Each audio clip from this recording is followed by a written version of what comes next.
Spokane podcast, where we talk about Missouri news, we talk about national news, we talk about whatever we feel like talking about. I'm here with Tina. I'm Lisa. Tina. And today... Our Handmaid's Tale Revolution song. Yeah. So, yeah, we got some Look What You Made Me Do TV on the Handmaid's Tale. Everybody's excited about it. I mean, it gives us some instructions. What's it called? Revolution, I think? I don't know. All I know is I saw some stuff blowing up in the trailer. So, I mean, you know. Somebody's got to do it. I mean, oh, God. We're not here to condone violence. No, we're not. No. Nope. None at all. Nope. Wouldn't stoop that low ever. Never.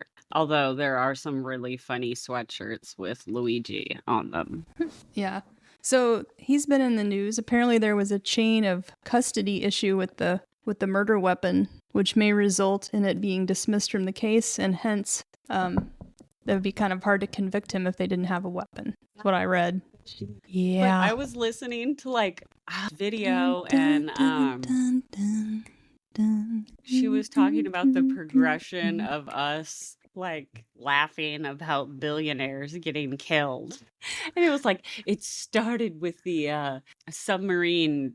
Oh, yeah. Gosh, that feels like it was a long time ago. She was like, no sooner did it blow up. There was a meme about it, like, better pull themselves up by the bootstraps, you know? And oh, like, Lord. Yeah. Is that why they want to kill us all? Maybe. It's like an evil geek, like... I think they're just like playing a real life game of Monopoly and they're just trying to win, you know?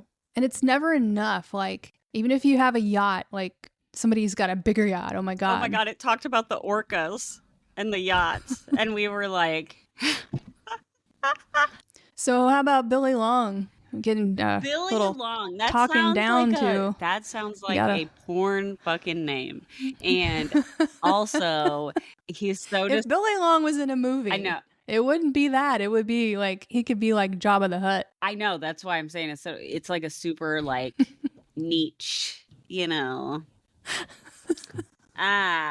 Let's see. So Billy. What happened with Billy? Okay, Billy, they're trying to get him confirmed to be the IRS commissioner.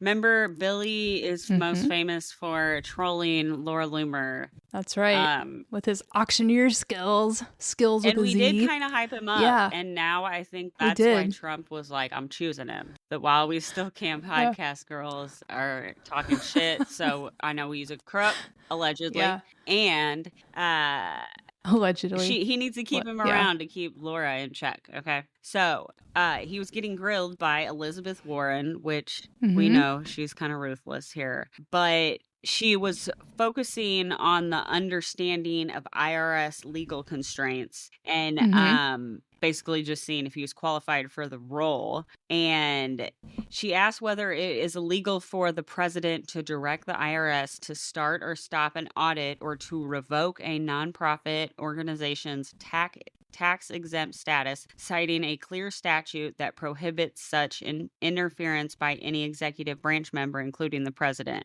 Right. Yeah, the short answer to that question is yes. Right. That's illegal. That's all I had to say was yep.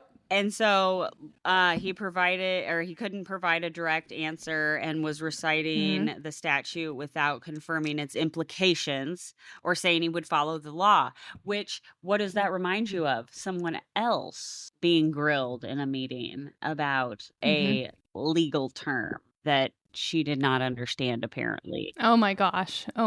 Yeah. You want to explain that one? I hate the word habeas, so I can't say it. So right now, if you're a little fuzzy on your history, press pause and go Google habeas corpus. Okay? You'll be glad you did. Come on back. Okay, you back? Yeah. Strong work. Okay. So I am reading here from Missouri Independent. Ariana Figueroa is the author of this article. It's titled, DHS Secretary Kristi Noem Stumbles Over Questions from Democrats on Habeas Corpus. Let me just read a little bit of it to you. In Washington today, the U.S. Department of Homeland Security Secretary Kristi Noem Tuesday was grilled by senators on the Homeland Security and Governmental Affairs Committee about funding estimates for a barrier along the southern border, as well as concerns about Trump's administration's adherence to due process and immigration enforcement. Noem was sharply criticized by Democrats for her answers to questions about habeas corpus, which they said she did not define correctly. Quote, habeas corpus is a constitutional right that the president has to be able to remove people from this country, unquote, Noem said before she was cut off by Democratic Senator Maggie Hassan of New Hampshire, who asked her for a definition. Okay, let's pause there.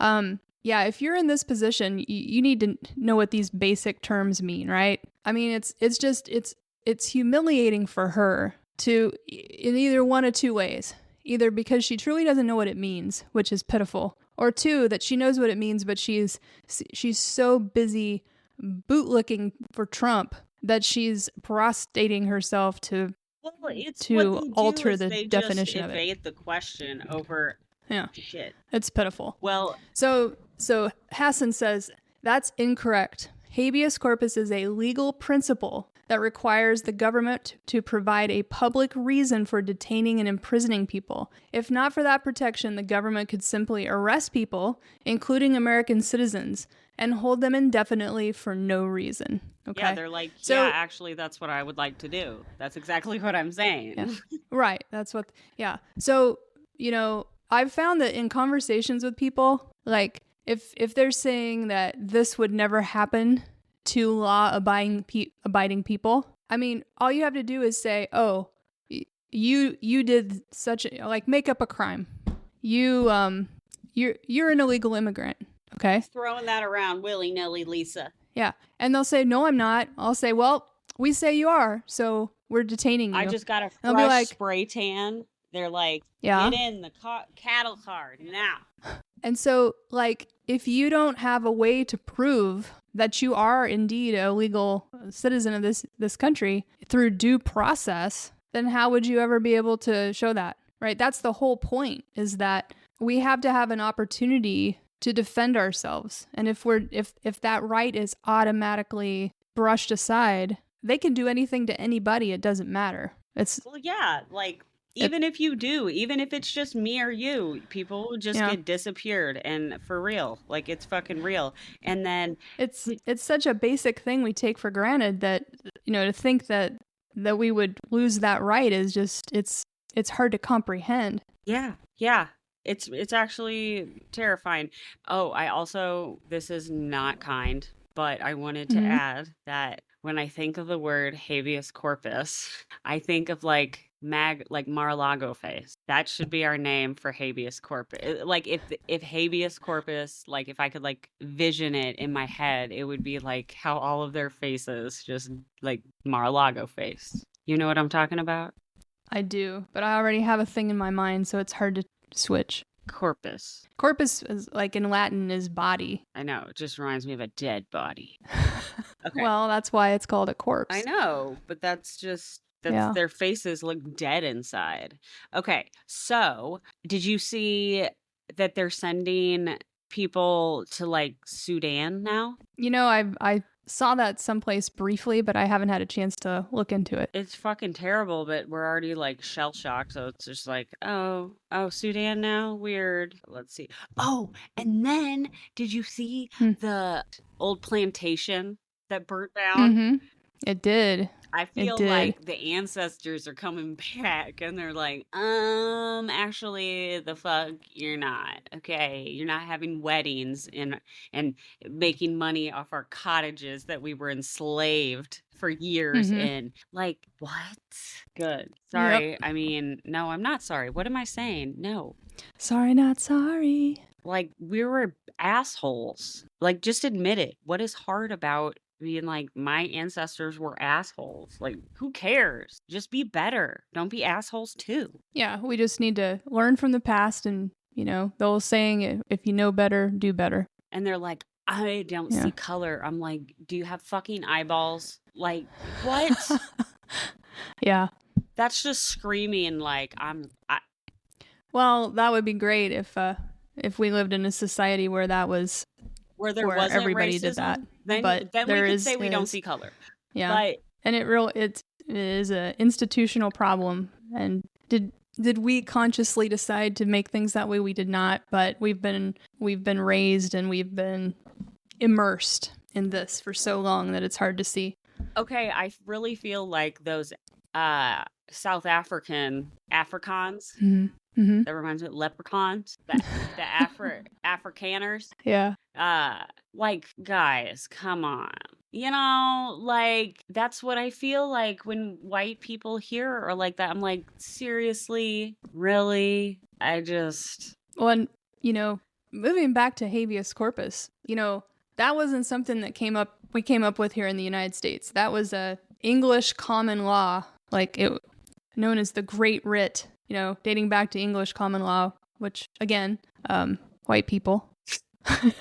Sounds about white. Yeah, again, I'm sorry, I'm kind of stuck on this because it's I'm kind of obsessed with the situation right now. So if a prisoner could petition for a writ of habeas corpus if they believe their detention was unlawful or they were arrested without probable cause or denied due process. So this basic thing on which our legal system is kind of based. Yeah.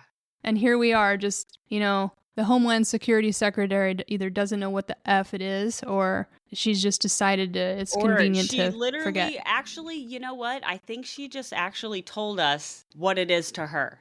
It doesn't matter what it is or what she thinks it is. That's what it is, because that's what her job is there for. That is why she is doing that job, because that's what she knows her job to be, which is fucking terrifying. So the person who wants to be the dictator. Just like Billy. Yeah. Yeah. Billy's like, oh no, I'm being honest. And then our senators and shit are like, oh, he doesn't mean that. No, the fuck he doesn't. What? Well, and remember, this is all transactional. So they kiss boots and do the bidding and conveniently forget things, and they get something out of it. Okay, but every single one of them, like, I cannot believe that. Or what do we, like, then this has to be all burnt down. Like, I cannot believe that they are all like that. Are they? I think that's a great question. I really... So, speaking of, so what's Josh Hawley up to then this week? Oh, Josh Hawley. Because usually he's the worst of them. He's the worst of them. Really, guys, he even asked Cosplay Kristi for some FEMA money, and she was like, you socialist. You don't ask for anything, you poors.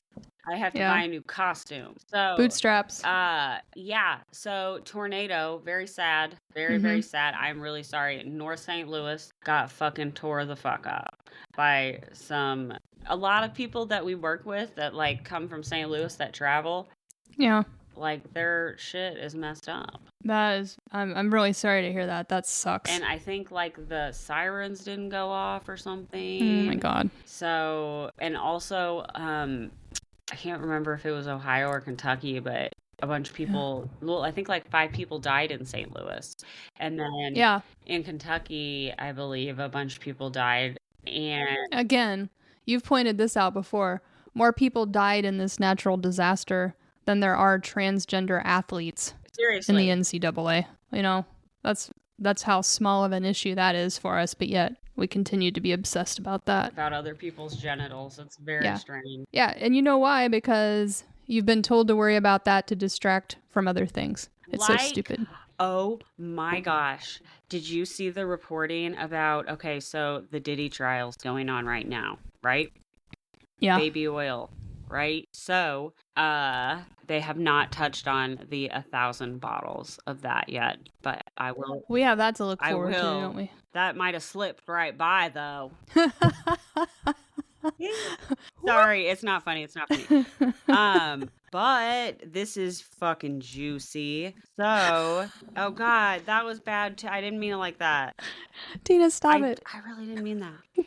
So, P. Diddy's assistant was a witness on the stand at the Diddy trial, and he was talking about how they would always stay to do their freak-offs, I guess, at Trump International hotels. And when they would go to these hotels, and he was like P. Diddy's personal assistant. this key witness person. And he was talking, he was like, I had a personal relationship with, like, they knew when I would make a reservation, they would have Diddy's like favorite snacks and all his shit and shit. And you know, there's like Trump International hotels everywhere. Yeah. So what does this imply? Allegedly, this is what, for entertainment purpose only. well, that I Diddy's mean, a it monster. was at the, well, yes, Yeah, I mean yes, the guy said it under oath, so yes, but like, dear leader is like, I know there's tons of pictures with Diddy, but like, yeah. Well, he would probably say, how was I supposed to know what was going on in a hotel? Like he probably didn't have knowledge of like day-to-day activity in his hotel. Like, this man has no redeeming qualities, but I could see that would be a reasonable defense about that issue. It makes me physically ill to defend anything about this, you know? well, that's kind of like, he's like, I was on Epstein's plane. That doesn't mean I raped children. Yeah, why doesn't anybody care about that? I don't understand it. I feel like the Diddy thing, there are so many pictures of him with Diddy too. Yeah. But again, Diddy's clearly a monster, and he's got a lot of monsters in his orbit, but like, lots of people had their picture taken with Diddy too. So it's hard to sort out like who is a guilty party and who is like just taking a picture with Diddy. You know what I mean? I think it would But be yeah, the this amount trial of is something pictures else. you had with Diddy, probably. Yeah. Like, if you were around him enough to take like, if there's several pictures of you in different outfits. Yeah. One outfit, couple pictures, I'll give you a pass. Over the years. With the little bottle of baby oil in your hand. Yeah, you're like, pinkies up, bitch. Mike Kehoe has not signed the repeal that the lovely GOP Missouri, the Missouri GOP, did at like what? Oh, and they... Is there hope that he won't sign it? Is that even possible? Yeah, he can veto it. He's the governor. Well, I mean, I know it's possible, but like, does anybody think that might be an outcome? Or is he just like got a day off and hasn't gotten around to it, or his pen died, or, you know? I don't know, but he hasn't signed it yet. So interesting. Very interesting. And then, oh yeah, the big beautiful butthole passed, or didn't they vote on it? The big beautiful bill. They keep calling it the big beautiful bill. I think so. I mean, I gotta say that, you know, I don't wish ill will toward people, but I feel like people are just going to have to be in pain before they figure out what's going on. And that makes me sad, but it's just the case. I know. And then I just have a feeling it might be too late. And I'm going to be like, I told you so. And I'm going to be a salty bitch the rest of my life. Because I'm a enraged liberal. It's true. Okay. I'm going to go to bed. Okay. Hey, thanks for listening, everybody. We appreciate you. And we'll be back soon. Bye. You have been listening to the While We Still Cat podcast. Bye. Bye.